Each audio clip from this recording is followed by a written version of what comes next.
Bonjour à tous et bienvenue dans cette édition du jeudi 20 juillet. Une tenue originale et un lieu original. Je me trouve aujourd'hui au cœur de l'événement Autrefois Chaland pour vous faire vivre au cours de cette édition spéciale l'événement de l'intérieur.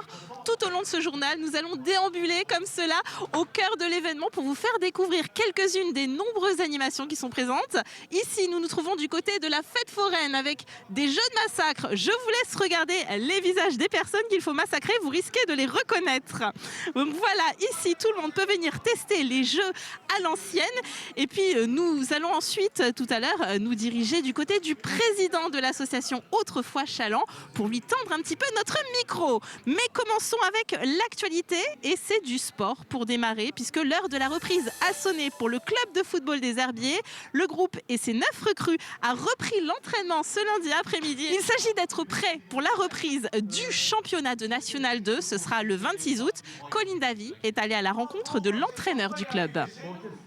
C'est la reprise ici à Massabielle pour le VHF, une nouvelle saison qui s'annonce. Tout est fin prêt, le staff est réuni, les joueurs vont arriver. Comment ça se passe cette reprise ?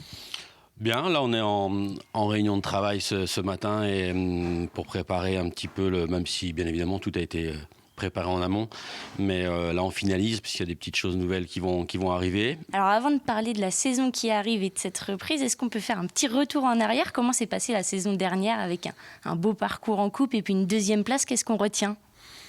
J'ai toujours une espèce de frustration puisque on n'est pas passé loin d'un exploit, d'une saison incroyable. On ne pensait pas non plus qu'on allait réussir ce parcours-là, qui a été d'un point de vue sportif remarquable, même si bien évidemment cette fin de saison a un petit goût amer, mais ça fait partie de la vie. On doit en retenir aussi nous les leçons, que ce soit le staff et les joueurs qui sont encore présents, et puis maintenant on va dérouler sur une autre, et puis on verra ce que ça donne. On n'a aucune garantie. Seul le travail fera de savoir si on est aussi bon, aussi fort que la saison passée. C'est l'objectif, c'est les ambitions d'être au moins aussi bon ? On aspire toujours à être meilleur, peu importe ce que l'on fait. Alors je dis pas qu'on va viser la montée, parce qu'on sait que c'est une saison qui est extrêmement compliquée, avec simplement 14 équipes, contrairement à 16 l'année dernière, donc 4 matchs de moins. Donc un championnat encore une fois très disputé, avec 5 descentes, voire 6. Donc il y aura déjà cet aspect-là à bien gérer. Et ensuite on fera comme l'année dernière, si on sent que ça colle et ça avance, on essaiera de jouer le plus haut possible. Mais oui, en tant que compétiteur, on a toujours envie de faire mieux. Alors si on fait mieux que l'année dernière, ce sera quand même assez extraordinaire, mais il faut aspirer à ça, il faut se donner les moyens. La saison est longue, on sait que ça va être difficile, on sait que ça va être compliqué, la préparation va être très importante, ils le savent. L'année dernière elle a été très lourde, cette année elle sera encore très lourde, avec même un match supplémentaire sur la préparation, et puis l'objectif ce sera d'être prêt le 26 août, comme l'année dernière on devait être prêt le 12 août. Et pour être prêt le 26 août, sachez que ça commence dès maintenant. Il y a 6 matchs amicaux qui sont déjà prévus pour le VHF. Je me trouve maintenant devant une démonstration de danse. Il s'agit du groupe Les Joyeux Maraîchins, un groupe ici de Chaland qui va faire des démonstrations comme ça tout au long de ces 4 dates de Chaland autrefois. Et puis l'actualité, c'est aussi ce mercredi Emmaüs de Véret qui a organisé une vente spécialement consacrée aux bijoux. L'occasion de voir comment se passe l'été pour les compagnons. La solidarité ne connaît pas de repos pendant la période estivale. Touristes ou propriétaires de résidences secondaires affluent, les bénévoles sont souvent moins nombreux à cette période de l'année, tandis que les compagnons peuvent arriver à tout moment de l'année. Pour nous, il n'y a pas la notion de vacances, il y a la notion d'une équipe. Une équipe, un compagnon va frapper à la porte demain, on fait de l'accueil inconditionnel au départ. Après, on ne peut pas toujours l'héberger, mais on aura un accueil, on lui donnera son repas, son couvert, on lui donnera des pistes, peut-être un billet de train pour aller ailleurs, on appellera une autre communauté. Et puis, on aura notre équipe de compagnons qui accueille, qui donne à manger. Et puis les bénévoles, c'est pareil. Les bénévoles, en fait, et c'est là le juste milieu. Forcément, certains bénévoles ils s'occupent de leurs petits-enfants cet été. Et donc, forcément, on sera moins. Les salariés devront gérer et les compagnons compenseront. Et nous nous trouvons à présent devant l'église où des forgerons de la Garnache sont actuellement en train de faire des démonstrations. On nous disait par exemple que pour forger un fer à cheval, eh bien si c'est vraiment forgé plutôt que coulé comme habituellement, ça prend 10 fois plus de temps. Mais continuons l'actualité 100% Vendée. Direction à présent la communauté de communes Océan Marais de Mont qui organise un nouvel événement baptisé Les Improbables. Il s'agit d'un festival de découverte artistique. Ça se passe au musée Charles Missando à Soulan. 80 œuvres de l'artiste peintre seront présentées et agrémentées de 4 spectacles et de différents concerts. Rendez-vous est donné ce jeudi 20 et vendredi 21 juillet de 15h à 22h30. Ce sera au musée. Le but est de créer du lien entre les différentes personnes qui vont nous rendre visite, mais aussi de diversifier en fait les publics, puisque on peut avoir des personnes qui sont beaucoup plus habituées finalement à l'univers muséal, mais aussi de lier finalement toutes les personnes qui peuvent être sensibles à la danse, au chant, au cirque, de se réunir finalement en un seul et même lieu ici au musée 1112. Vraiment, le but est de permettre cette découverte vraiment autant aux familles qu'aux habitués qui vont venir retrouver des œuvres connues mais découvrir de nouvelles pratiques artistiques et puis inversement. Et nous avons rejoint à présent Léon, le fameux canard qui tient tout particulièrement à cœur Jean-Marie Fontenot, le président de l'association d'Autrefois Chaland. Bonjour. Bonjour. Quelle belle journée ici. Exceptionnel. Il y a beaucoup de monde. Pour une première, il y a excessivement de monde. Une inauguration ce matin avec les officiels qui s'est passée d'une manière parfaite, dans une sympathie, sans chichi, quoi que c'est extraordinaire. Je peux avoir des doutes des fois sur pourquoi on organise ça, mais déjà la matinée de la première, alors qu'il en reste 4, c'est exceptionnel. Cette simplicité, cette convivialité, on sent que ça vous tient à cœur. Vous me disiez tout à l'heure, finalement, ici les gens ils se tutoient. Le jeudi de foire, on se tutoie. Quand les foires ont commencé, il y avait des gens que je vous voyais le mercredi, le vendredi, mais le jeudi en costume maraîchin, on se tutoie.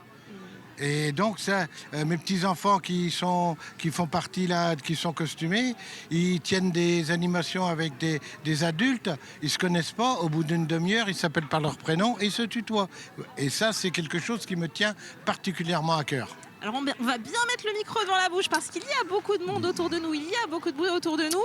C'est plutôt rare qu'il y ait autant de monde dès la première journée de foire. Alors, pour une première, il me semble qu'il y a quand même beaucoup plus de monde que d'habitude.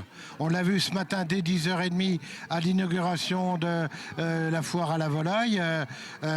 Donc je suis monté sur la charrette parce que là, pour l'inauguration de la foire à la volaille, on avait Théodore 7 mois, Aubane 4 mois, costumé. Et on avait Lucienne, 91 ans, et Claude, 90 ans. On avait les 2 plus vieux bénévoles costumés sur la foire, et on avait les 2 plus jeunes. Alors bénévoles, ils font pas grand-chose, mais ils étaient costumés. Donc c'est pour dire qu'Autrefois Chaland, c'est peut-être un retour vers le passé, mais c'est pas passéiste comme on a pu l'entendre des fois. Voilà, il y a une transmission entre les générations, et moi c'est ça, c'est ce qui me plaît énormément. Un vrai brassage de tous les différents âges. Ouais. Alors, on se trouve, je l'ai dit, devant Léon le Canard. Ouais. Et ça, c'était pas gagné d'avance qu'il soit présent aujourd'hui. Alors, c'était très loin, parce que l'année dernière, donc, comme je me plais à le dire, il a fait une double fracture tibia-péroné. Il nous a fallu un peu plus de 10 000 € pour le réparer. Et donc, il a été réparé. Mais après, on avait toujours l'épée de Damoclès, c'est est-ce que la sécurité nous permettrait, après vérification, de le rouvrir. Donc là, on l'a eu 2 jours avant les foires. Donc il y avait quand même un stress qui était important.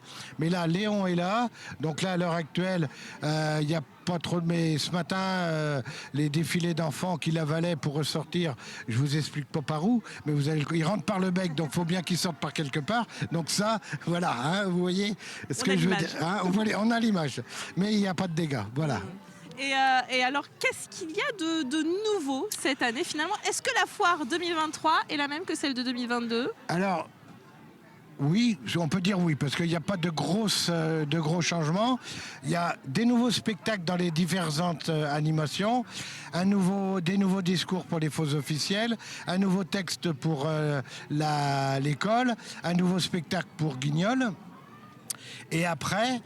quelque chose qui ne se voit pas pour les visiteurs, c'est que pour la restauration, nous sommes passés de la vaisselle jetable à la vaisselle lavable, ce qui représente 1000 couverts. Donc ce qui est une mise en place quand même très très importante parce que au lieu de jeter, il faut trier, quoi. Et après il faut laver demain matin. Demain matin, même si moi je vais finir à minuit, à 7h c'est debout. Parce qu'à 8h, il faut mettre en place l'équipe des bénévoles qui va venir laver. Donc là, mais bon, il faut le faire, c'est pas un problème. Mais même si ça se voit pas, ça demandait beaucoup de travail. Ouais. Votre rôle à vous, chaque jeudi, c'est quoi finalement? On imagine que vous faites des kilomètres en long, en large, en travers dans la foire. Des kilomètres, oui, parce que depuis 6h30 ce matin jusqu'à 3h demain matin, ou cette nuit, ou je sais pas, où j'aurais pas pris de véhicule motorisé, j'aurais fait que marcher. Et donc vous vous assurez que tout va comme vous voulez, que tout est en place? Aujourd'hui, c'est l'inauguration, donc j'assure avec les officiels qui viennent inaugurer. Après, il y a une très bonne ambiance, j'ai ouï dire, au cours de cette inauguration. Très très bonne ambiance. Je pense que y a des élus qui vont s'en souvenir demain matin. Donc il y a une très bonne ambiance. Et après, les 3 autres jeudis, ce sera d'être avec mes bénévoles. Et avant d'être président, j'étais vitrier. Je faisais une démonstration de verre à vitre que je découpais. Et là, j'aimerais bien au moins un jeudi pouvoir reprendre ce rôle. Il reste donc 3 dates, les 27 juillet, les 10 et les 17 août. N'hésitez pas à venir ici à Challans pour cet événement exceptionnel. Merci beaucoup de votre accueil. Et c'est la fin de cette édition. À très bientôt sur TV Vendée.